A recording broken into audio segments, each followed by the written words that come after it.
Hello students, welcome to Biomentors classes online. Today we are going to discuss the next topic in our chapter waves और अपने आज के इस topic की शुरुआत हम लोग करने वाले हैं रिफ्लेक्शन ऑफ साउंड वेव से। कहां से? रिफ्लेक्शन ऑफ साउंड वेव से। लेकिन इसके बीच में हम लोग कह सकते हैं कि थोड़ा बहुत पॉइंट हम लोग डिस्कस करेंगे कुछ और भी चीजों के बारे में, लेकिन अभी के लिए आप हेडिंग डाल लीजिए reflection of sound waves. Reflection of sound waves, ठीक है। अब हमारे पास में जो चैप्टर चल रहा है साइमल्टेनियसली लॉन्गिट्यूडनल वेव और ट्रांसवर्स वेव साइमल्टेनियसली चल रही हैं। तो अभी जो साउंड वेव्स हैं इसके बारे में आप जानते हो कि sound wave is a longitudinal wave, ठीक है। लॉन्गिट्यूडनल वेव है आपकी कौन सी वेव? Sound wave. और लाइट वेव जो होती है वो आपकी ट्रांसवर्स वेव होती है। ये इसके बारे में आप लोग पहले से ही जानते हैं। अच्छा, और एक छोटी सी पॉइंट की यदि मैं बात करूं तो आप जूनियर क्लासेस में लाइट के बारे में थोड़ा बहुत पढ़ के आए हैं। रिफ्लेक्शन, रिफ्रैक्शन, थोड़ा बहुत आइडिया आप लोग जूनियर क्लासेस से ही लेकर के आए हुए हैं। और वो क्या आइडिया है कि जैसे मान के जो लाइट है किसी सरफेस पर आकर किसी सरफेस पे आके मिलती है, या हम लोग बोले इसको थोड़ा सा टेक्निकली अलग से करते हैं, थोड़ा सा टेक्निकली बोलने की कोशिश करते हैं कि लाइट जब किसी सरफेस पर आकर गिरती है इसका मतलब क्या होता है? What do you mean by this? तो यहां पर एक मीडियम प्रेजेंट है और एक दूसरा मीडियम और प्रेजेंट है, मतलब लाइट एक मीडियम से दूसरे मीडियम में जा रही होती है। बात समझ में आ रही है? भाई हम लोग बोलते हैं ना when light is incident on the surface of glass, इसका मतलब क्या है कि भैया इस ग्लास एक मीडियम है और ग्लास से पहले जनरली आपका एयर हो सकता है। तो यहां पर बाउंड्री कंडीशंस की बातें करी जाती है। मतलब क्या होता है कि जब कोई वेव एक मीडियम से दूसरे मीडियम में जा रही होती है, अब वेव है या हम लोग कहें एनर्जी की बात कर लें, तो इसमें एक पॉइंट आता है कि एक मीडियम से दूसरे मीडियम में जब जा रही होती है तो यहां पर जनरल टेंडेंसी पाई जाती है कि जो वेव्स होती हैं वो आपकी डायरेक्शन को चेंज कर लेती हैं। वेव्स क्या कर लेती हैं? डायरेक्शन को चेंज कर लेती हैं। मतलब आप देखिए, जैसे आप लोग जूनियर क्लासेस में जो कॉन्सेप्ट पढ़ के हैं उसी कॉन्सेप्ट के बेसिस पर मैं बात करता हूं कि कोई भी चीज हमें क्यों दिखाई देती है, कोई भी चीज हमें क्यों दिखाई देती है, व्हाट इज द रीजन। जैसे कोई लाल शर्ट पहना हुआ व्यक्ति है तो वो हमें उस शर्ट का कलर लाल क्यों दिखाई देता है? तो ये कुछ लाइट रेज आई और उस शर्ट पर गिरी और वहां से जो लाइट रे निकली हैं उनका कलर लाल है जो हमारी आंखों तक पहुंचा है। इसको इनडायरेक्टली वे में ऐसे बोलिए कि भैया वो कोई चीज दिखाई दे रही है, बस इतना सा मानिए। तो क्या क्यों दिखाई दे रही है? लाइट आई, उस सरफेस पर गिरी और वहां से टकरा के मुड़ी, वहां से टकरा के लाइट रेज मुड़ी और मुड़ के हमारी आंखों तक पहुंची, मुड़ के हमारी आंखों तक पहुंची। तो हम लोग कहेंगे कि यहां पर वो चीज हमें दिखाई दी। बेसिकली ये जो लाइट रेज मुड़ी हैं ये फिनोमिना क्या है? ये रिफ्लेक्शन का फिनोमिना है। ये क्या है? रिफ्लेक्शन का फिनोमिना। हिंदी मीडियम परावर्तन की बात चल रही है। किसकी बात चल रही है? परावर्तन की बात चल रही है। ओके, तो वैसे ही यहां पर भी हम लोग साउंड वेव्स के रिफ्लेक्शन की यहां पर क्या कह रहे हैं? बात कर रहे हैं। जैसे आपने भी कभी अनुभव किया होगा, जैसे हिली एरियाज होते हैं, जो पहाड़ी एरिया होते हैं, या फिर हम लोग बात करें कोई बड़ी वॉल वगैरह कहीं लगा रखी है तो वहां से कई बार हमें आवाज टकराने के पश्चात वापस सुनाई देती है, टकराने के पश्चात वापस सुनाई देती है। लेकिन अब यहां पर यदि मैं दो चीजों को साथ में लेके चल रहा हूं, लाइट और साउंड दोनों को साथ में करवा रहा हूं, तो आप लोग जानते हैं कि जो लाइट की जो वेवलेंथ होती है, लाइट की जो वेवलेंथ होती है वो एंगस्ट्रॉम के ऑर्डर में होती है। भाई सुना है ना, 2500 angstrom, 3200 angstrom, 7000 angstrom. General wavelength की मैं बात कर रहा हूं जो विबग्योर जो हमें दिखाई देती है 3000, 3200, 3300 से 7000 के आसपास। Yes, okay. तो ये वेवलेंथ का ऑर्डर क्या है? एंगस्ट्रॉम में है। और यदि मैं साउंड वेव की बात करता हूं तो साउंड वेव का यदि मैं वेवलेंथ की बात करूं तो ये ज्यादा होता है कंपेयर टू लाइट वेव। ठीक है, लिख देता हूं, थोड़ा बहुत तो लिख देता हूं, नहीं तो कई बोलेंगे सिर्फ लिखे बोले जा रहे हैं। ये हमारे पास में एक लाइट वेव की बात कर रहा हूं या लाइट रे की बात कर रहा हूं, और हम लोग यहां पर साउंड वेव की बात करते हैं। ठीक है, तो जो लाइट वेव होती हैं हमारे पास में, इनकी जो वेवलेंथ होती है, इनकी जो वेवलेंथ होती है ये एंगस्ट्रॉम में होती है, जबकि ये जो साउंड वेव होती हैं इनकी यदि मैं वेवलेंथ की बात करता हूं, इनकी यदि मैं वेवलेंथ की बात करता हूं तो मिलीमीटर की रेंज में होती हैं। ठीक है, अब सिंस यहां पर यदि मैं बात करूं कि वेवलेंथ इज वेरी स्मॉल, अरे बोलो वेवलेंथ क्या हो रही है, वेवलेंथ इज स्मॉल, बराबर है, और यहां पर यदि मैं बात करूं तो वेवलेंथ इज मोर, कुछ ऐसा ही कहूंगा, वेवलेंथ इज मोर। तो जहां पर वेवलेंथ स्मॉल है तो बेटा यहां पर क्या होता है, a very small area is sufficient for reflection, for what, reflection. Since wavelength यहां पर लाइट वेव की यदि वेवलेंथ की मैं बात करता हूं तो वेवलेंथ बहुत छोटी होने के कारण हमें यदि छोटा सा भी एरिया मिल जाए तो वहां से भी लाइट वेव क्या हो जाती है, रिफ्लेक्ट हो जाती है। लेकिन यदि मैं साउंड वेव की बात करता हूं तो यहां पर वेवलेंथ क्या है, ज्यादा है, वेवलेंथ ज्यादा होने के कारण मोर या मैं बोलूं larger area is required, larger area is required for reflection. यहां पर बेटा रिफ्लेक्शन के लिए एक बड़े एरिया की आवश्यकता होती है। कब, जब साउंड वेव की बात चल रही है, जबकि लाइट वेव में ऐसा नहीं है।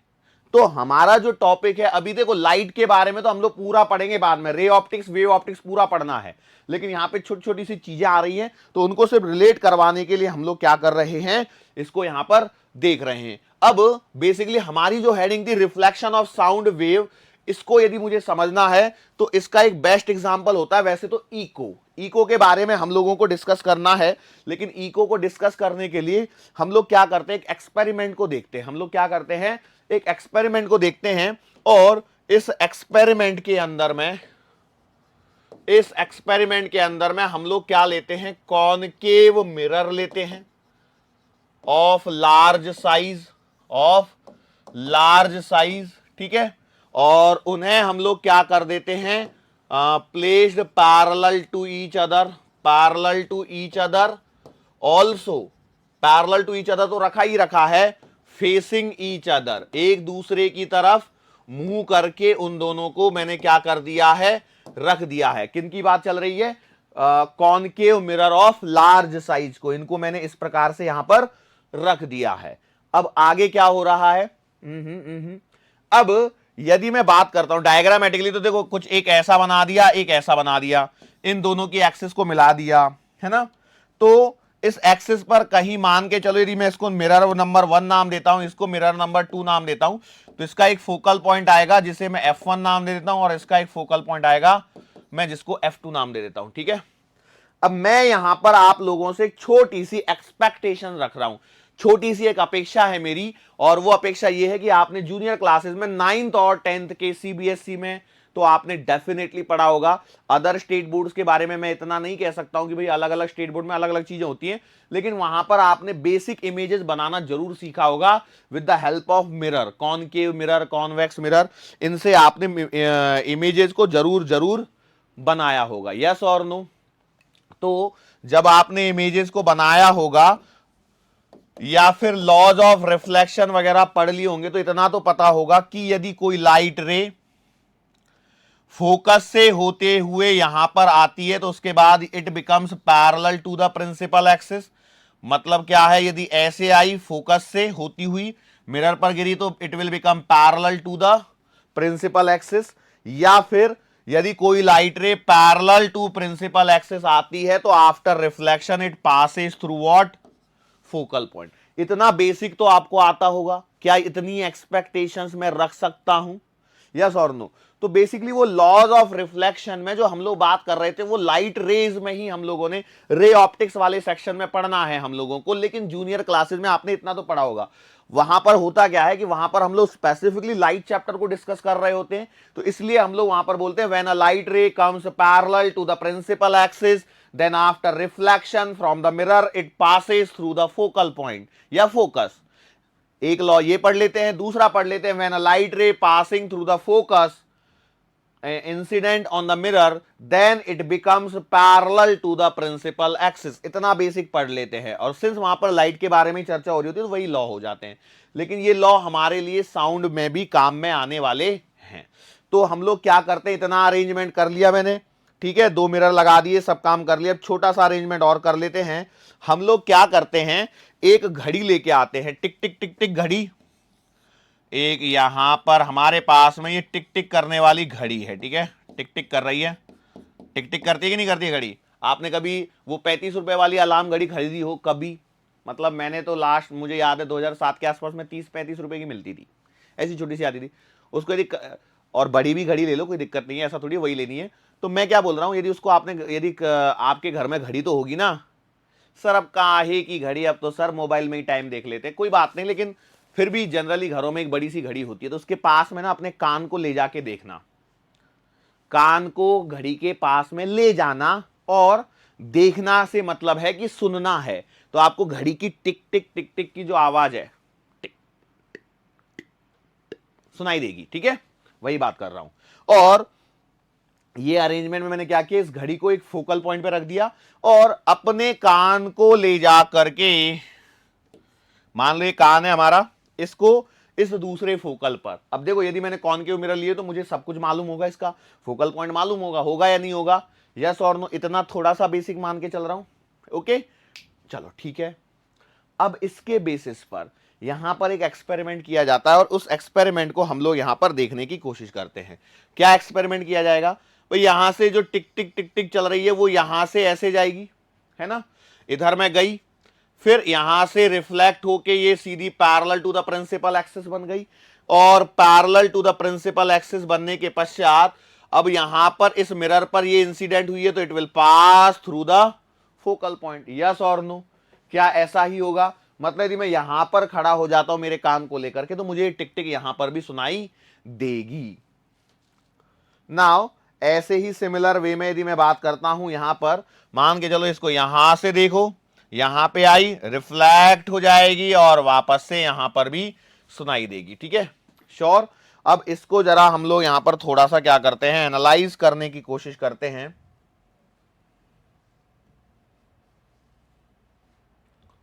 अरे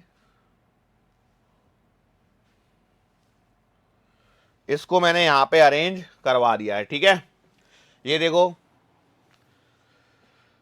मिरर 1, मिरर 2, फोकल 1, फोकल 2, हम नीचे खड़े हैं, यहां पर कुछ तो भी भौंपू सा लगा दिया है ताकि कान तक आवाज पहुंच जाए, नहीं तो फिर क्या बड़ा सब कर देंगे तो फिर अच्छा नहीं लगेगा। अब यहां पर देखिए, फोकल 1 पर एक घड़ी रखी हुई है, इन दोनों की प्रिंसिपल एक्सिस को मैंने यहां पर जोड़ दिया है। अब आप इसको इस प्रकार से आप देख सकते हैं, ठीक है, यस और नो?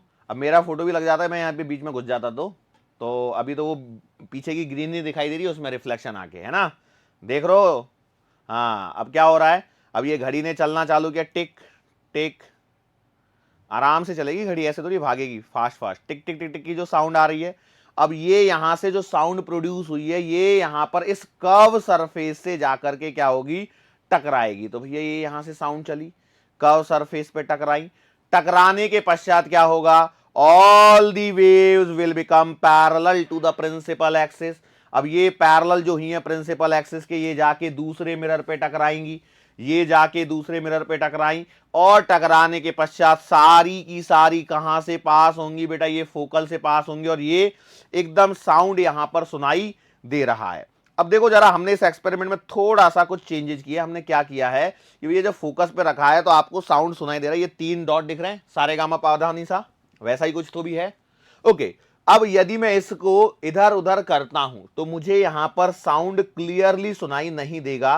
क्या होगा, यदि मैं इसकी लेंथ को कम ज्यादा करता हूं, मतलब इस भोंपू को आगे पीछे ले जाता हूं, फोकस से दूर हटा देता हूं, या फोकस के पास ले जाता हूं, अब तो यहां पे साउंड, यहां से आगे जो गुजरेंगी तो थोड़ा बहुत साउंड सुनाई देगा, तो वो क्या ना, अलग सा साउंड आ रहा है, मिक्सिंग हो गई है साउंड, प्रॉपर साउंड नहीं आ रहा है। जबकि यदि मैं इसे क्या कर देता हूं, थोड़ा सा उस साइड में निकल जाता हूं, तब भी वैसा ही होगा, एग्जैक्टली इस इंस्टेंट पे तो क्लियर साउंड सुनाई देगी, टिक टिक टिक, क्लियर साउंड सुनाई देगी। लेकिन और यदि मैं और आगे निकल जाऊंगा तो फिर से वही कहानी होगी कि हमें साउंड में क्लियरिटी नहीं आएगी। तो ये आपका फिनोमिना है। देखो यहां पर देखो, घुस घुस हो गई, this is the reflection of sound from the curve surface. Clear है, श्योर है। चलो अब ये कर्व सरफेस से रिफ्लेक्शन के पश्चात हम लोग क्या हैं, अगले टॉपिक की तरफ मूव ऑन कर जाते हैं। और जो हमारा अगला टॉपिक है, बंद हो जा, हाँ,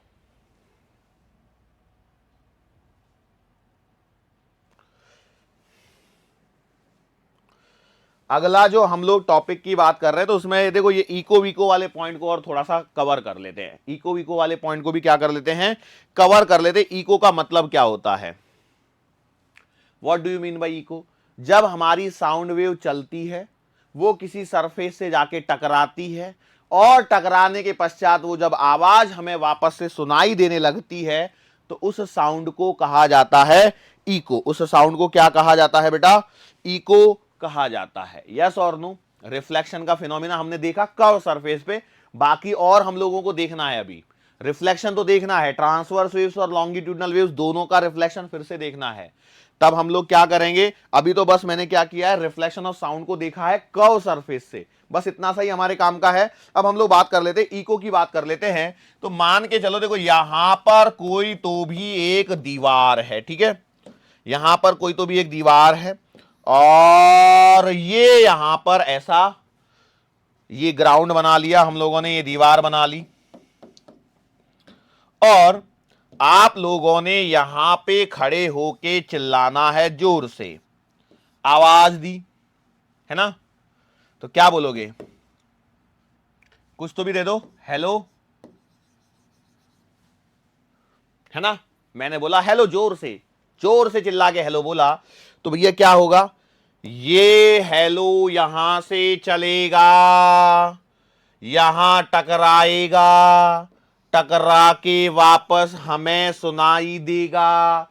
यदि ऐसा हुआ तो इसे कहा जाता है इको। इसे क्या कहा जाता है, इको कहा जाता है। यस और नो?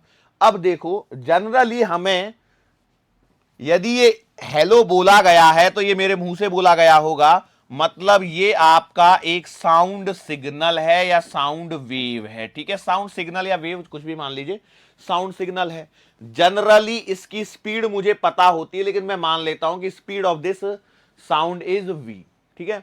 और मान के चलो मुझे ये टी समय पश्चात, यहां से ओरिजिन होने के टी समय पश्चात, after time T, after time T यदि ये मुझे सुनाई दे गई है तो बताओ ये कितनी डिस्टेंस है। ऐसे सवाल पूछे जाते हैं। सोचो, क्या ये सवाल आप बता सकते हो या नहीं बता सकते हो? सिंपल लॉजिक है, सिंपल मैथमेटिक्स है, कोई ज्यादा डिफिकल्ट नहीं है। सर आप हमेशा ऐसे बोलते हो कोई ज्यादा डिफिकल्ट नहीं है।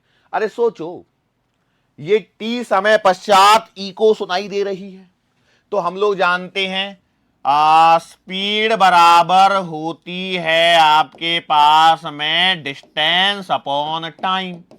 यस और नो? तो आपको मालूम है स्पीड तो v है, डिस्टेंस आपको निकालनी है और टाइम t है, ठीक है।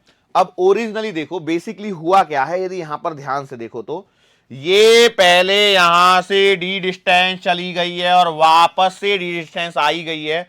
मतलब यदि मैं बोलूं इस आदमी व्यक्ति और इस दीवार के बीच की दूरी यदि स्मॉल डी है तो हमारे पास में जो टोटल डिस्टेंस चली गई है वो 2d है। मतलब वास्तविकता में ये जो डिस्टेंस आएगी वो कितनी आएगी बेटा, v divided by 2t, v divided by 2t। सही कर रहा हूं क्या कि कुछ गलती? ओए सॉरी बेटा, t नीचे नहीं आएगा,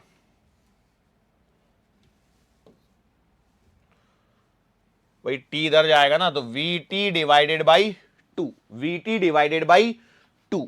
ओके, यस और नो? क्या ये बात समझ में आ गई? श्योर हैं? कॉन्सेप्ट इतना सा ही है, इससे ज्यादा इसमें कुछ भी नहीं है। ओके, नाउ एक पॉइंट और आता है, वो पॉइंट क्या है, यदि हमें ये इको सुनना है, यदि हमें ये इको सुनना है तो एक कंडीशन और आती है। वो कंडीशन क्या है, टू हियर और लिसन इको, लिसन इको, ये एक कंडीशन होती है और वो कंडीशन है रिगार्डिंग टाइम इंटरवल। कौन सा टाइम इंटरवल भैया? तो टाइम इंटरवल होता है जो टाइम आपने प्रोड्यूस किया है। मतलब हम लोग कह सकते हैं कि यदि इंसिडेंट वेव जो उस ऑब्स्टेकल पर टकरा रही है और जो रिफ्लेक्टेड वेव वहां से जो रिफ्लेक्ट होके आ रही है, इन दोनों के बीच में 1/10 सेकेंड का डिफरेंस होना चाहिए, तभी आपका इको क्या होगा, वहां पर प्रोड्यूस होगा, अन्यथा नहीं होगा और हमें इको सुनाई नहीं देगा। तो हम लोग क्या बोलेंगे, टाइम इंटरवल कितना होना चाहिए, 1/10 सेकेंड। 1/10 सेकेंड का टाइम इंटरवल होना चाहिए किसके किसके बीच में, incident wave and reflected wave, incident wave and reflected wave from N obstacle, जिस ऑब्स्टेकल पे जाके आपकी लाइट वेव टकराई है और टकरा के जो वापस आई है, इन दोनों के बीच में 1/10 मतलब 1/10 सेकेंड का क्या होना चाहिए, टाइम डिफरेंस होना चाहिए, टाइम इंटरवल होना चाहिए, तभी आपको वो इको सुनाई देगा। यस और नो? अब यदि हम लोग बात करें तो इसमें एक सवाल बन जाता है और वो सवाल ये है, what should be the minimum distance, ऐसा सवाल बन जाता है, what should be the minimum distance between person and obstacle for echo. तो भैया इसमें आंसर कैसे निकालोगे? तो आपने बोला आप जानते हैं अभी कि यार डी बराबर होता है v into T divided by 2। Yes और नो? मैं बोला सही बात है। मान लो थोड़ी देर के लिए मैं स्पीड को 340 मान लेता हूं। कितना मान लेता हूं बेटा? 340। अब आप समझ गए होंगे मैंने 340 जानबूझ के लिया है क्या? कुछ नहीं है, 320 भी ले सकता हूं क्योंकि 332 होती है, तो मैं 340 ले रहा हूं। तो 340 टाइम है आपका 1/10 डिवाइडेड बाई 2, तो यहां से देखो आपको 17 मीटर आ रहा है answer. So 17 metre is the minimum distance between an object and an obstacle, so that you can listen the echo very distinguishly, very clearly. 17 metre की डिस्टेंस होनी चाहिए। तो जब आप पहाड़ी एरिया में जाते हो तो वहां पे 17 मीटर से ज्यादा मिल जाती है, तब आपको क्लियर इको सुनाई देता है। ठीक है? अरे देखा है, सुना है कि नहीं सुना है कुछ ऐसा? यस और नो? क्लियर? ये तो मैंने सीधा आंसर दे दिया, हो सकता है वो थोड़ा बहुत इसमें चेंज करवा दे, कुछ और पूछ ले। यस और नो? क्लियर? चलो अब यहां से आगे मैं बढ़ता हूं अगले नेक्स्ट थियोरेटिकल। देखो आज के लेक्चर में शायद सब कुछ थियोरेटिकल ही हो रहा है, कुछ न्यूमेरिकल हो नहीं रहा है। अब इसमें मैं न्यूमेरिकल करवाऊंगा तो क्या न्यूमेरिकल बनेंगे, आराम से सीधे सीधे डी बराबर VT/2 एक फॉर्मूला निकल के आए, उसमें जो चाहे न्यूमेरिकल आप बना लो, कोई दिक्कत? ओके चलो आगे बढ़ते हैं। और वो ये है कि हम लोग बात कर रहे हैं यहां पर, अब हम लोग स्पेसिफिकली बात कर रहा हूं मैं reflection of transverse wave, reflection of transverse waves के बारे में बात कर रहा हूं। और इसमें भी specifically reflection of transverse wave from denser medium. हमारे पास में टोटल में 4 पॉइंट आएंगे, तो डेंसर मीडियम से रिफ्लेक्शन की हम लोग क्या कर रहे हैं, बातें कर रहे हैं, चर्चा कर रहे हैं। अब ये डेंसर मीडियम और रेयरर मीडियम की यदि हम लोग बात करते हैं, सो हम लोग सीधा सीधा सा एक काम करते हैं। क्या करते हैं, हमारे पास में मान के चलो एक रिजिड वॉल है, हमारे पास में यहां पर एक रिजिड वॉल है, और मैंने क्या किया, ट्रांसवर्स वेव की बात चल रही है। तो ट्रांसवर्स वेव मैं आपको बता दूं, स्ट्रिंग में जो वेव्स प्रोड्यूस होती हैं वो ट्रांसवर्स वेव होती है। क्योंकि ट्रांसवर्स वेव की डेफिनेशन क्या है, the wave in which the particles of the medium vibrate perpendicular to the direction of wave. Yes और नो? तो मैंने क्या किया, यहां पर एक वेव ली, एक स्ट्रिंग बांधी हुई है और इसमें मैंने एक क्रेस्ट प्रोड्यूस कर दिया। तो भैया यहां से ये क्रेस्ट है, ये आपका क्रेस्ट चल के यहां पर पहुंचा है। ध्यान सुनिए, ये क्रेस्ट प्रोड्यूस किया था, this crest is moving in this direction, और ये क्रेस्ट आपका ट्रेवल करते करते यहां पर पहुंच गया। कहां पहुंच गया बेटा, ये पहुंच गया है आपके रिजिड वॉल के पास में। किसके पास में पहुंच गया? रिजिड वॉल के पास में। तो रिजिड वॉल तो बेटा इंतजार ही कर रही थी कि कब यहां से क्रैश आएगा। अच्छा ये तो याद है ना आपको, ट्रांसवर्स वेव है मतलब मैं क्रेस्ट और ट्रॉफ्स इन दो वर्ड्स का यूज करूंगा, और यदि जब मैं लॉन्गिट्यूडनल लिख दूंगा तो मैं कॉम्प्रेशन एंड रेयरफेक्शन वर्ड का यूज करूंगा। अरे भाई इतना तो आता है ना। हाँ, नहीं तो पता लगा वही नहीं आ रहा है। तो मैंने क्या किया, यहां से एक क्रेस्ट को क्या कर दिया, भेज दिया। तो अब देखो ये जो है ना इस मीडियम के लिए, इस रिजिड वॉल के लिए ये आपकी बन चुकी है इंसिडेंट वेव। ठीक है, इंसिडेंट वेव बन चुकी है। इसमें जो क्रेस्ट है वो जाके दीवार पे टकरा गया। अब रिजिड वॉल है मतलब ये आपका है डेंसर मीडियम, ये है आपका बेटा क्या, डेंसर मीडियम। अब यहां पर जो भी वेव बनती है तो वेव के अंदर में होता क्या है, तो वेव के अंदर में मीडियम के पार्टिकल्स वाइब्रेट करते रहते हैं, यस और नो। तो मैंने बोला ठीक है। अब जब यहां पर क्रेस्ट पहुंचा होगा, जब यहां पर क्रेस्ट पहुंचा होगा तो इस क्रेस्ट में क्या हुआ होगा कि मीडियम के पार्टिकल्स इस पर अपवर्ड डायरेक्शन में फोर्स लगाएंगे। अपवर्ड डायरेक्शन में क्या लगाया जाएगा, फोर्स लगाया जाएगा by the wave, by the wave. या मैं बोलूं क्रेस्ट यदि पहुंचा है तो क्रेस्ट में क्या हुआ कि भैया आप में यहां पर इसने इस सपोर्ट पर जहां पर ये बंधा हुआ है वहां पर क्या लगाया, अपवर्ड डायरेक्शन में फोर्स लगाया। और जैसे ही फोर्स लगा तो मेरे दिमाग में न्यूटन लॉज ऑफ मोशन चलने लगता है, एनएलएम आ जाता है। न्यूटन सर मेरे को ध्यान आ जाते हैं फोर्स की बात करते ही, यस और नो। बोला ठीक है। अब न्यूटन की गति के तृतीय नियम के अनुसार, according to Newton third law of motion, क्या होता है, every action has an equal and opposite reaction. तो क्या हुआ कि क्रेस्ट ने अपवर्ड डायरेक्शन में फोर्स लगाया तो इस वॉल ने क्या किया, बदले में एक रिएक्शन प्रोवाइड कर दी, बदले में क्या कर दी, रिएक्शन प्रोवाइड कर दी। और जब रिएक्शन प्रोवाइड कर दी तो इस रिएक्शन के फलस्वरूप क्या हुआ, अपोजिट डायरेक्शन में फोर्स लग गया। अपोजिट डायरेक्शन में फोर्स लग गया मतलब क्या है, जो पार्टिकल ऐसे चल रहा था वो पार्टिकल अब ऐसे चलने लगा, जो पार्टिकल ऐसे चल रहा था वो पार्टिकल ऐसे चलने लगा। मतलब इन्होंने अपवर्ड डायरेक्शन में फोर्स लगाया, मतलब ये ऊपर की तरफ लग रही तो रिजिड वॉल ने नीचे लगा दिया, नीचे लगा दिया मतलब इनका मुंह चेंज हो गया, मतलब मुंडी। एक तो डायग्राम बनाने में उल्टा ही बनाना मेरे को अच्छा लगता है। हाँ, उल्टा सही बन जाता है मेरे से, मतलब समझ में आया, उल्टा सही बन जाता है। मतलब मेरी उसको ऐसे बनाते बैठा वो बनता ही नहीं मेरे से बहुत देर तक, तो मैं ऐसे बना लिया। मतलब क्या हुआ यहां पर जरा देखिए, इन्होंने अपवर्ड डायरेक्शन में फोर्स लगाया, उसने नीचे की डायरेक्शन में फोर्स लगाया, पार्टिकल्स की वेलोसिटी को चेंज कर दिया।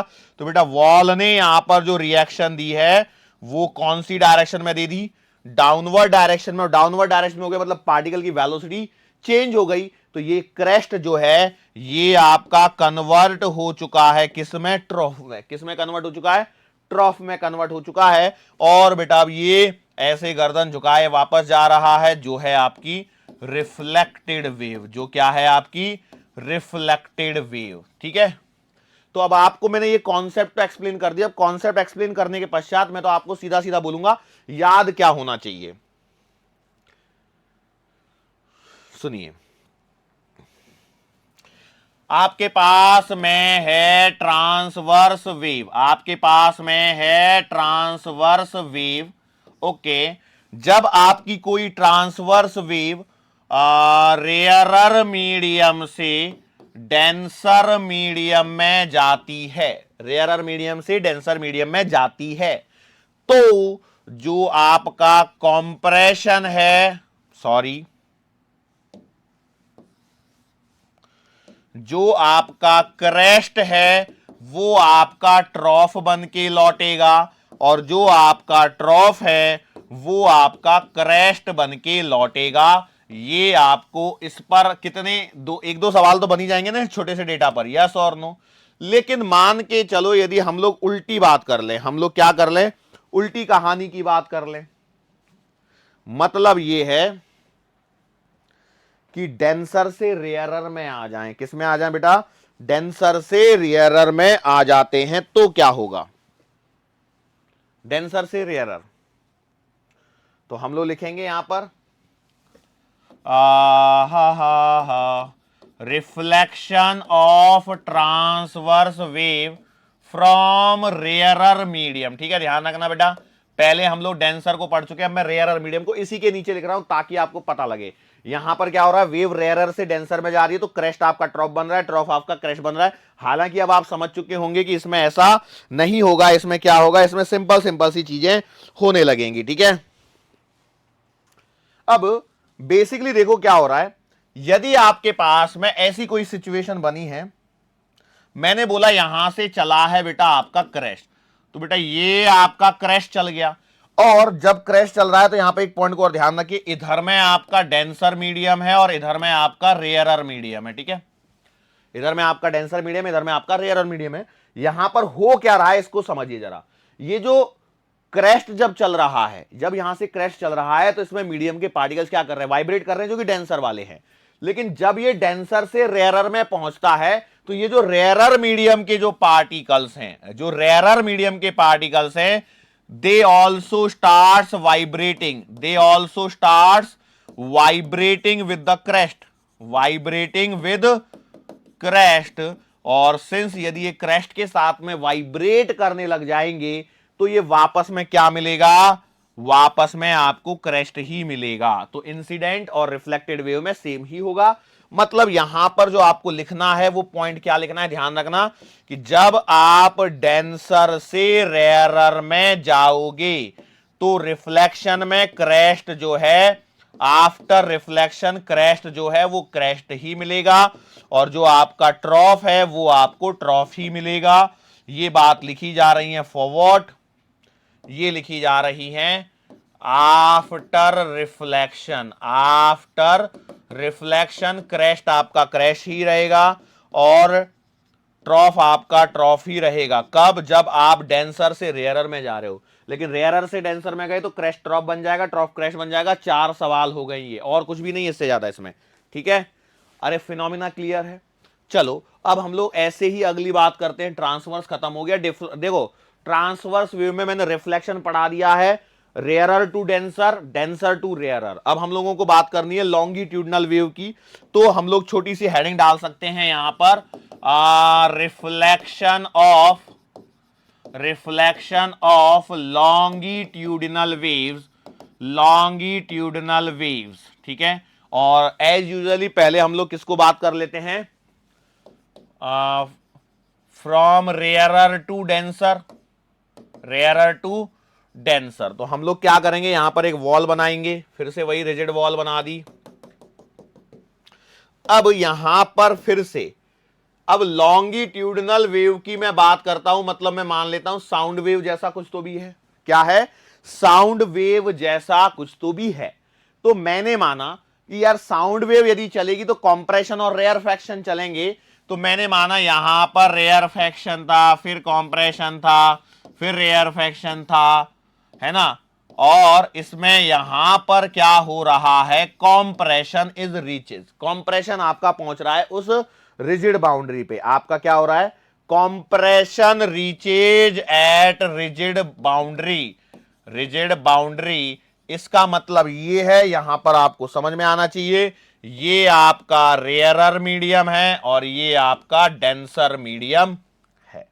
अच्छा, डेंसर मीडियम है, इसका मतलब ये रिजिड सपोर्ट जो भी है, इसमें क्या होगा, कंप्रेशन आपका जाएगा। तो कंप्रेशन में जो पार्टिकल्स आपके वाइब्रेट कर रहे हैं वो क्या होगा, इन्होंने इस पर एक प्रेशर एक्सर्ट करना है। ये क्या कर देंगे, इस बार प्रेशर एक्सर्ट कर देंगे, यस और no. Okay, since the wall is rigid, wall rigid होने के कारण ये इनके कंप्रेशन के इस कंप्रेशन ने जो फोर्स लगाया है, जो प्रेशर एक्सर्ट किया, उसके साथ में ये वाइब्रेट नहीं करेंगे। जब ये वाइब्रेट नहीं करेंगे तो यहां पर क्या होगा, ये वापस लौट के चलेंगे। यहां पर क्या होगा, वापस लौट के चलेंगे। जब ये वापस लौट के चलेंगे तो किस फॉर्म में चलेंगे, फिर से कंप्रेशन के ही फॉर्म में ये क्या हो जाएंगे, वापस हो जाएंगे। लेकिन डायरेक्शन क्या हो जाएगी, चेंज हो जाएगी। मतलब इस बार ये कंप्रेशन के तौर पे ही वापस गए, लेकिन इस बार डायरेक्शन क्या हो गई, चेंज हो गई। ठीक है, बात समझ में आ गई। तो कंप्रेशन जो है वो आपका कंप्रेशन ही जा रहा है। दिस इज द कहानी। सेम हम लोग उल्टा कर सकते हैं। तो यहां पर पहले इसको लिख लेता हूं मैं। यहां पर क्या हो रहा था, क्या रहा है, for reflection of longitudinal wave, for reflection of longitudinal wave, जब आप रेयरर से डेंसर मीडियम में जाते हो, क्या हो रहा है बेटा यहां पर, जब आप रेयरर मीडियम से डेंसर मीडियम में जाते हो तो आफ्टर रिफ्लेक्शन, रिफ्लेक्शन के पश्चात आपका जो कॉम्प्रेशन है वो आपका कॉम्प्रेशन बन के ही लौटता है, और यदि जो रेयर फैक्शन है वो आपका रेयर फैक्शन बनकर ही लौटता है। ठीक है, याद रह जाएगा। 2 सवाल इस पे बना सकता है एग्जामिनर, चाहे तो आपसे डायरेक्टली एग्जाम में पूछ सकता है और आपको उत्तर देते आना चाहिए। आगे बढ़ते हैं अगले पॉइंट पर। अब हम लोग क्या कर लेते हैं, अब मैं डायरेक्टली लिख देता हूं डेंसर से रेयरर में, डेंसर टू रेयरर। तो डेंसर से रेयरर में होगा तो क्या होगा कि जब हमारे पास में कोई लॉन्गिट्यूडनल वेव डेंसर से रेयरर मीडियम में जा रही होगी तो सिंस रेयरर मीडियम के जो पार्टिकल्स हैं they are free to vibrate, तो क्या होगा, जो कॉम्प्रेशन जाएगा तो उस कॉम्प्रेशन के साथ में वो क्या करने लग जाएंगे, कॉम्प्रेशन करने लग जाएंगे। और जब ये कॉम्प्रेशन करने लग जाएंगे तो यहां पर कोई फोर्स वापस लौट के नहीं लगेगा, तो कॉम्प्रेशन तो आगे निकल जाएगा और लौट के क्या आ रहा होगा, रेयर फैक्शन हमारे पास में लौट के आ रहा होगा। यस और नो। तो हम लोग लिखेंगे डेंसर टू रेयरर मीडियम में जब हम लोग जाएंगे तो होता क्या है, रेयरर मीडियम के पार्टिकल जो है they are free to vibrate, तो वो कॉम्प्रेशन के साथ में कॉम्प्रेशन की तरह वाइब्रेट करने लग जाएंगे। लेकिन जब वापस लौट के जाने की बात आएगी तो यहां पर क्या होगा,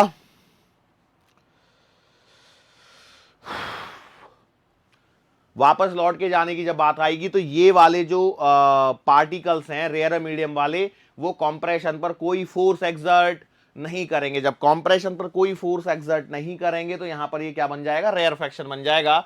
मतलब कॉम्प्रेशन जो है वो आपका रेयर फैक्शन बनेगा और जो रेयर फैक्शन है वो आपका कॉम्प्रेशन बनेगा। कब, after reflection from rarer medium, after reflection from rarer medium. Yes, समझ में आ गया। 4 क्वेश्चन करवा दिए, बेसिकली थियोरेटिकल क्वेश्चन थे।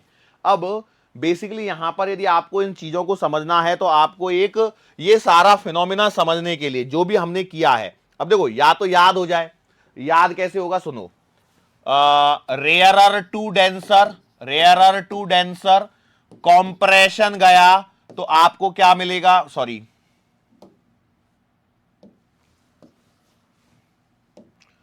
क्रेस्ट गया तो आपको मिलेगा ट्रॉफ, और ट्रॉफ गया तो आपको मिलेगा क्रेस्ट। ठीक है, अगली बात, पहला पॉइंट खत्म। दूसरा पॉइंट, आप गए डेंसर मीडियम से रेयरर मीडियम में, डेंसर मीडियम से रेयरर मीडियम में, तो आपका क्रेस्ट आपको मिलेगा क्रेस्ट के फॉर्म में और ट्रॉफ मिलेगा ट्रॉफ की फॉर्म में आफ्टर रिफ्लेक्शन। हो गया याद, बोलो सही है। अगले पॉइंट पर मैं बात करता हूं। यहां पर मान के चलो ये तो ट्रांसवर्स वेव का कहानी हो गया। अरे हाँ, अगेन फिर से रेयरर टू डेंसर में मेरे पास में यदि कॉम्प्रेशन जाता है तो ये वापस कॉम्प्रेशन बन के आता है, और रेयर फैक्शन जाता है तो ये वापस में रेयर फैक्शन बन के ही लौट के आता है। लेकिन यदि मेरे पास में, ये कहानी नंबर 3 थी, कहानी नंबर 4 कि यदि आप जाते हो डेंसर मीडियम से रेयरर मीडियम की तरफ तो आपका जो कॉम्प्रेशन है वो वापस लौटेगा रेयर फैक्शन में, और जो आपका रेयर फैक्शन है वो आपका वापस लौटेगा कॉम्प्रेशन में। ठीक है, ये 4 सवाल जो हैं, कितने सवाल बनाने हैं वो आप देख लीजिए। ऐसे लैंग्वेज, वर्ड लैंग्वेज में बनेगी और सवाल बनेंगे और आराम से आप कर सकते हो। अब इस चीज को यदि आपको समझना है तो you will have to understand a mechanical experiment. हम लोग क्या कर रहे हैं, यहां पर एक मैकेनिकल एक्सपेरिमेंट पर चर्चा कर रहे हैं, इसको जरा समझने की कोशिश करो। यहां पर आपके पास में एक बड़ा गोला है जिसका नाम है ए, और यहां पर एक छोटा गोला है जिसका नाम है बी। ये बात समझ में आ गई। इस मैकेनिकल एक्सपेरिमेंट को समझ जाइए तो उसके बाद में आपको कोई परेशानी नहीं होगी। ठीक है, मैंने क्या करना है, पहला काम ए को पीछे खींच के वापस रिलीज कर दीजिए। ए इज, खींचने को क्या बोलते हैं, पुल्ड बैक, इसको मैंने पीछे खींचा एंड रिलीज, और उसके बाद में क्या कर दिया, छोड़ दिया।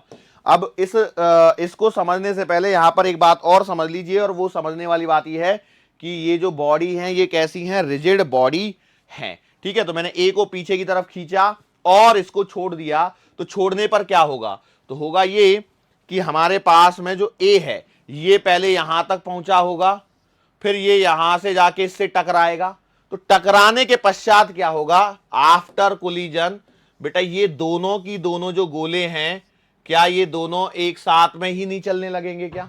आप इस डायग्राम पे इतना ध्यान मत दीजिए, मैं जो बोल रहा हूं उसको समझिए, नहीं तो कई लोग बोलेंगे सर रस्सी टेढ़ी हो गई आपकी। ठीक है, मैं समझ सकता हूं रस्सी टेढ़ी हो गई, लेकिन इसको समझिए क्या हो रहा है यहां पर कि आपका ये जो छोटा गोला है वो बड़े गोले के साथ में ही चलने लग रहा है। यस और नो, श्योर है? तो इसमें बेसिकली क्या हो रहा है कि ये जो छोटा गोला है ये इतना रेजिस्टेंस ऑफर नहीं कर पा रहा है कि बड़े गोले की डायरेक्शन को बदल पाए, बड़े गोले की डायरेक्शन को बदल पाए। यस और नो? और वैसे ही यदि मैं उल्टा कर दूं, मतलब क्या करूं कि यदि इफ स्मॉल, स्मॉल वाला मतलब बी है ना, B is drawn back, B को मैंने वापस से खींचा और छोड़ दिया, तो बोलो क्या होगा, यदि मैंने बी को वापस खींचा और यदि छोड़ दिया तो उसके पश्चात क्या होगा, बी वाला आएगा, बी वाला बेटा इससे टकराएगा, यहां पर टकराया और टकरा के वापस लौट जाएगा, तो इसके फेज में चेंज हो गया, मतलब डायरेक्ट 180 डिग्री से मुंह घूम गया इसका, घुमा कि नहीं घुमा? तो क्या हो रहा था बेसिकली, यहां पर ए वाले ने sufficient amount of resistance offer किया इसके मोमेंटम का, और इसके मोमेंटम का को अपोज किया है, मतलब इसने फोर्स एक्सर्ट कर दिया है। अब इस फोर्स के बेसिस पर ही पूरी कहानी है कि कितना कहां पर रिफ्लेक्शन होगा, सॉरी कहां पर कितना फेज चेंज यहां पर होने वाला है। क्या ये मेरी बात समझ में आ रही है? यस और नो?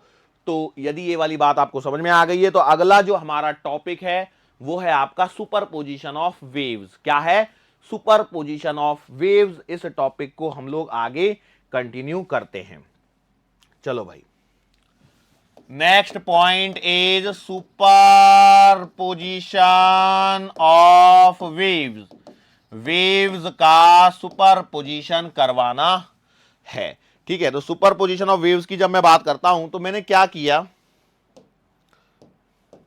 मान के चलो हमारे पास में दो वेव्स हैं, मान के चलो हमारे पास में दो वेव्स हैं। ठीक है, this is my very first wave, टिंग टिंग टिंग टिंग। ओके, मान के चलो this is my second wave, this is my second wave, टिंग टिंग टिंग टिंग।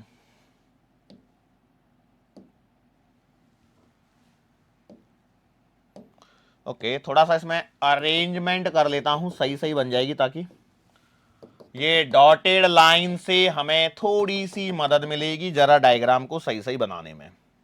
लो भाई, ये मेरे पास में ये दूसरी वेव है, ये है वेव नंबर, नाम दे देता हूं, ये है वेव नंबर 2 और ये है मेरे पास में wave number 1।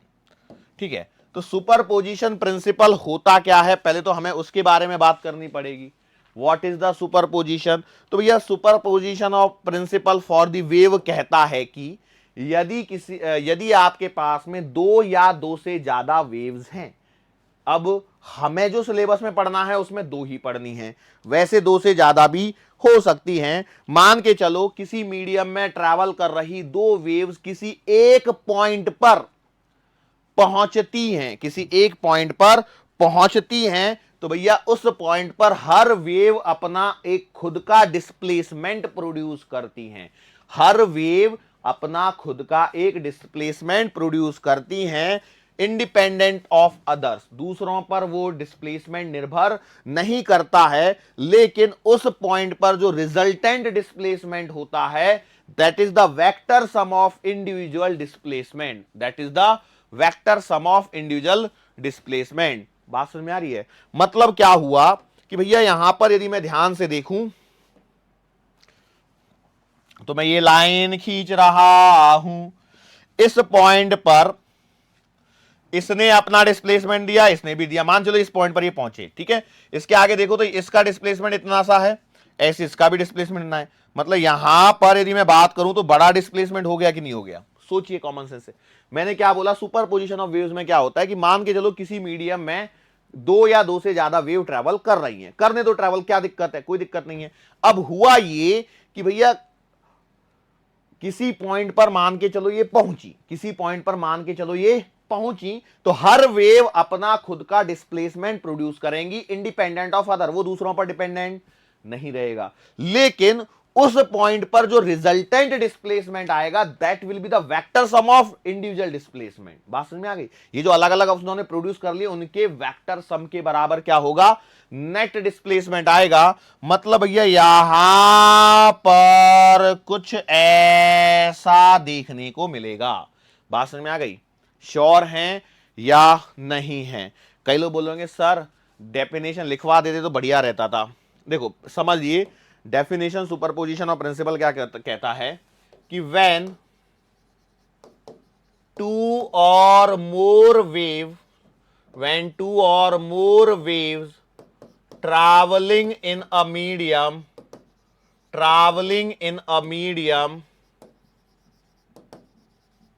reaches at a point,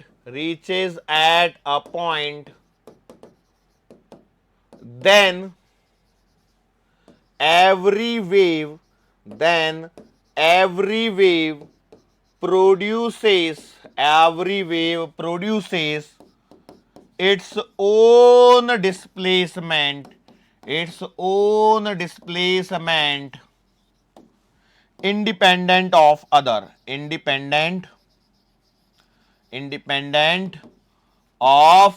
others, जो दूसरों पर निर्भर नहीं करता। जब कभी भी दो या दो से अधिक वेव जो किसी एक मीडियम में ट्रैवल कर रही हैं, किसी एक बिंदु पर पहुंचती हैं, तो भैया हर वेव जो है वो अपना खुद का डिस्प्लेसमेंट प्रोड्यूस करती हैं, और जो रिजल्टेंट डिस्प्लेसमेंट होता है, द रिजल्टेंट डिस्प्लेसमेंट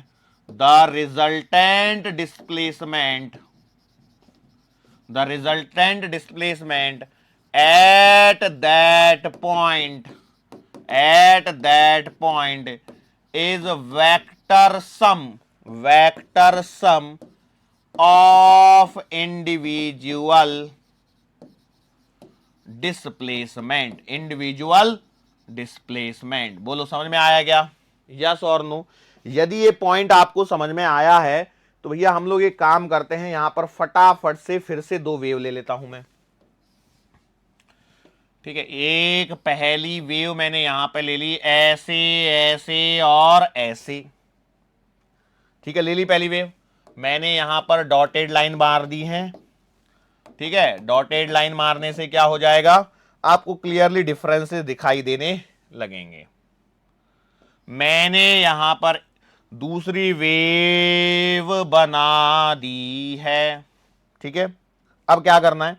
अब देखो हो क्या रहा है, अब मुझे इनका रिजल्टेंट चाहिए। अब मुझे क्या चाहिए? इनका रिजल्टेंट चाहिए। तो रिजल्टेंट के बारे में थोड़ा सा फोकस करके देखो भैया, इस पॉइंट पर वही रिजल्टेंट आएगा जो दोनों का सम है, मतलब सही बात है।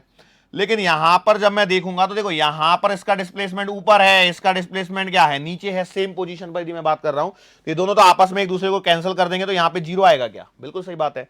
या ज्यादा क्लियरली देखना है तो यहां पर देखिए सेंटर पोजीशन में जितना ये ऊपर है उतना ही यदि ये नीचे है, माना कि भैया जितना ये ऊपर है उतना ही यदि ये नीचे है, दो आइडेंटिकल वेव ले रहा हूं मैं कैसी वेव ले रहा हूं? आइडेंटिकल ले रहा हूं समझने के लिए। तो यार यहां पर तो जीरो आएगा, मतलब आपको नहीं लगता है कि हर पॉइंट पर आपको क्या मिलेगा? जीरो ही मिलेगा।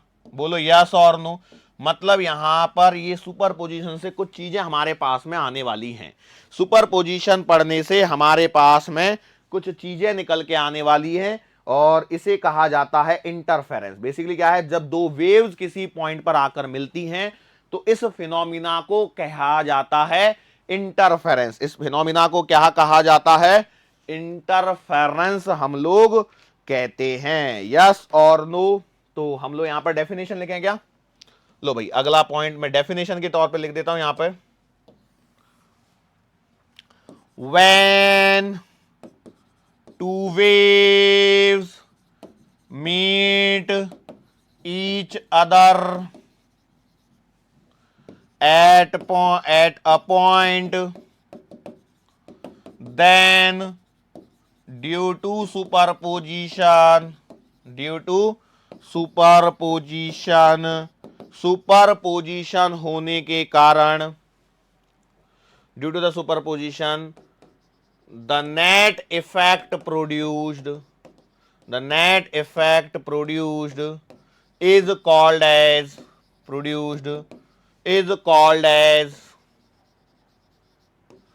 इंटरफेरेंस। इसे क्या कहा जाता है बेटा? इंटरफेरेंस कहेंगे।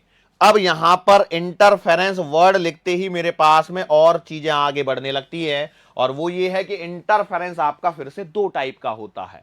एक होता है कंस्ट्रक्टिव इंटरफेरेंस और एक होता है डिस्ट्रक्टिव इंटरफेरेंस। मतलब क्या है? तो यहां पर देखिए ये दोनों जुड़ के इन्होंने जो रिजल्टेंट वेव बनाई है वो बड़ी बना दी। तो इसका मतलब ये जो फिनोमिना आपको देखने को मिल रहा है ये हो रहा है यहां पर कंस्ट्रक्टिव इंटरफेरेंस। क्या हो रहा है बेटा?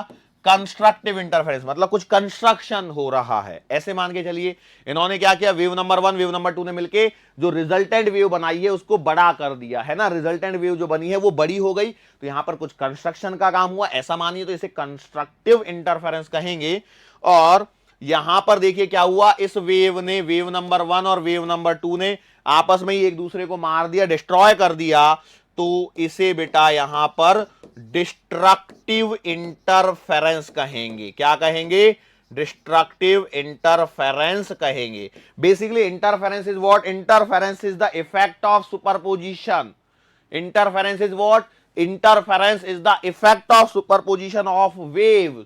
जो वेव्स का जो सुपरपोजिशन, वेव्स के सुपरपोजिशन से जो इफेक्ट मिल रहा है वो आपका इंटरफेरेंस है। अब इस ये इंटरफेरेंस अब कंस्ट्रक्टिव है तो कंस्ट्रक्टिव इंटरफेरेंस, और एक दूसरे को खत्म कर रहे हैं तो हम लोग कहेंगे इसे डिस्ट्रक्टिव इंटरफेरेंस कहेंगे। क्या कहेंगे?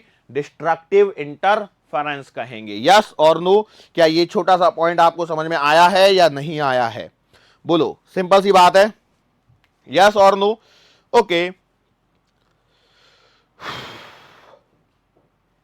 अब ये जो चीजें है ना, ये जो एक पॉइंट आता है कभी कभार, एक आध बार, यदि आपने पुराने सवालों में तो है कि नहीं है, but interference phenomena is observe by both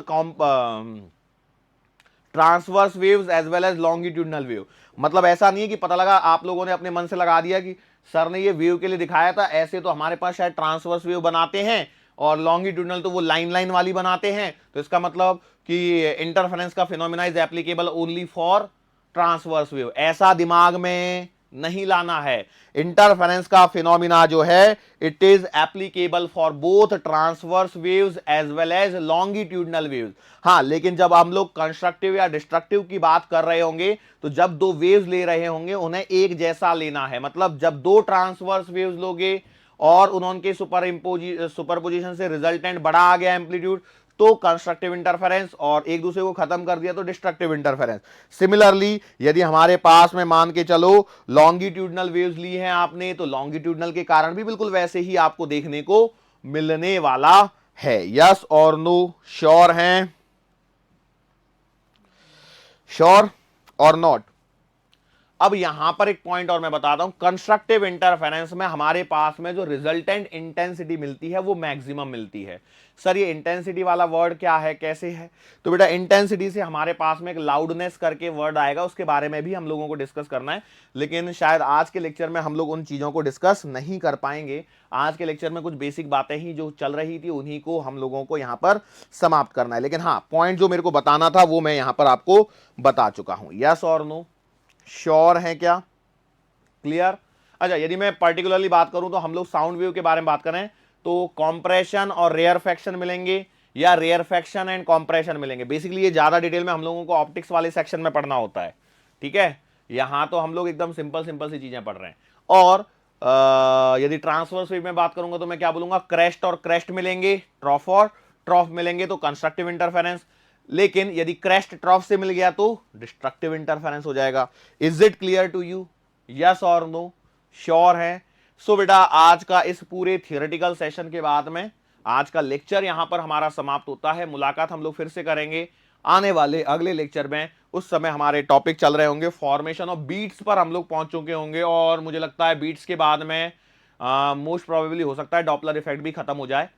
most probably कह रहा हूं, कोई श्योरिटी नहीं दे सकता कि भैया कि अगले लेक्चर में कि मैं हाँ बीट्स पढ़ा दूंगा, डॉपलर इफेक्ट भी पढ़ा दूंगा, ये भी पढ़ा दूंगा, वो भी पढ़ा दूंगा, कह नहीं सकता। बट हाँ कोशिश करेंगे कि हम लोग बीट्स को और डॉपलर इफेक्ट को खत्म करके न्यूमेरिकल्स वाले सेक्शन पर आगे बढ़ जाए, क्योंकि बीट्स पे और डॉपलर इफेक्ट में बहुत सारे न्यूमेरिकल्स बनते हैं। तो कोशिश करेंगे कि कुछ न्यूमेरिकल्स को भी वहां पर डिस्कस कर लिया जाए, या फिर एक स्पेसिफिक लेक्चर ही न्यूमेरिकल्स के लिए ले लिया जाए। ठीक है, सो जैसा होगा वो आपको देखने को मिल जाएगा, कोई टेंशन लेने की जरूरत बिल्कुल भी नहीं है। सो आज के सेशन को यहीं पर समाप्त करते हैं। मुलाकात फिर से होगी आने वाले अगले लेक्चर के दरमियान। सो तब तक के लिए